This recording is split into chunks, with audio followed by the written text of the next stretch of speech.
I gotta say I'm disappointed. I bought this Moen Birchfield yesterday. Got it home, got it together, and it was leaking right here. Not real happy with that. We thought we'd had it to where it wasn't gonna leak. Then this morning, water everywhere. So we're gonna go with something different.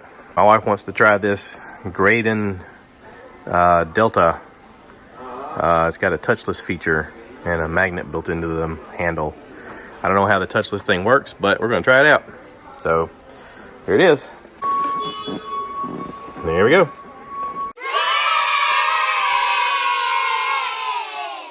All right, we're gonna give this a second try.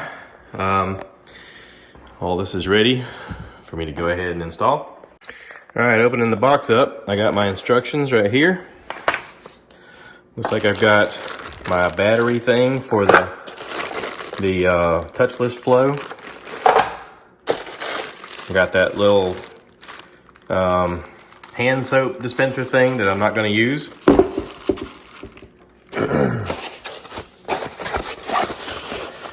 And here's the rest of it. Oh, look, it even comes with batteries. Oh, that's good. More instructions. Okay. These are some nice heavy fittings. Good. It's probably the heaviest thing on the whole unit. This right here don't weigh much. All right, let's get stalling.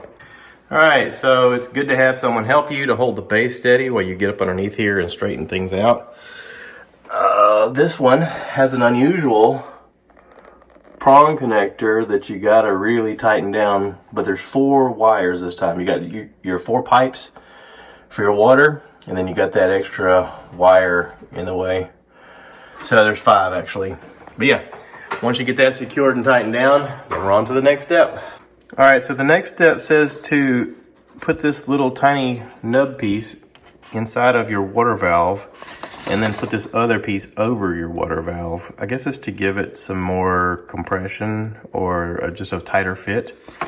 So I'm gonna drop that piece inside of there and then put this piece on the other and tighten it down here where the water valves are, the hot and the cold. Okay, now that I have those installed, now I'm gonna hook up my hot and cold lines. Your hot line usually has a tag on it, tells you which one's the hot. And we'll go from there. I know I just said your hot normally has a tag, but that tag is just a manufacturer's tag. This actually, for Delta, they have a red cap for the hot and a blue cap for the cold. That's pretty smart.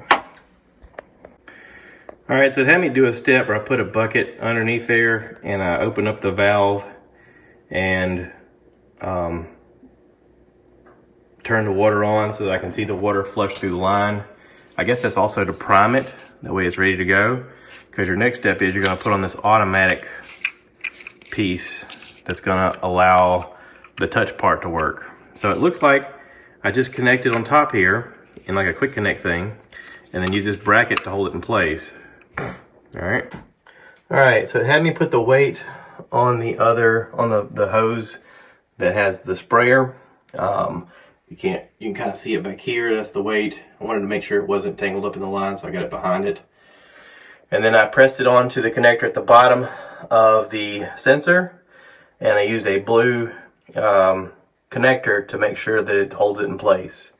Then it had me take a wire and hook it to this metal screw up in here. That way you've got a grounding. You can see there in the diagram. All right. So now I got the batteries in my battery pack. It takes 6 AA's, which they give you. I'm gonna go ahead and close it up in that little connector, which is right here.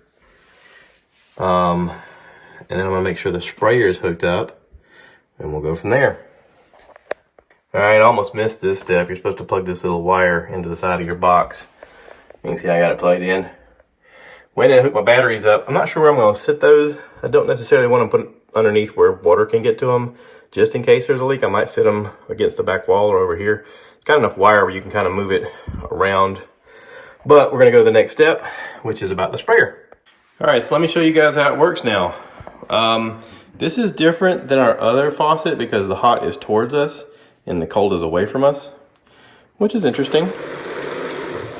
And notice the little bottom part changes colors whenever it senses that there's hot water through it or cold water. That's kind of neat. But you can touch it anywhere.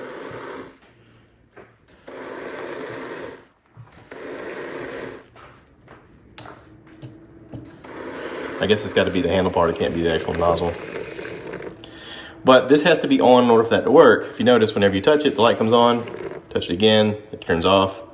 So if you have it off and you're like, hey, I need some water, and you go to turn it on and nothing happens, you're like, oh no! You got to touch it to make it come on.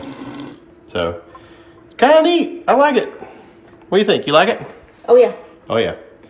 So anyway, I guess the moral of the story is if you want to replace your kitchen faucet, prepare to spend about $400.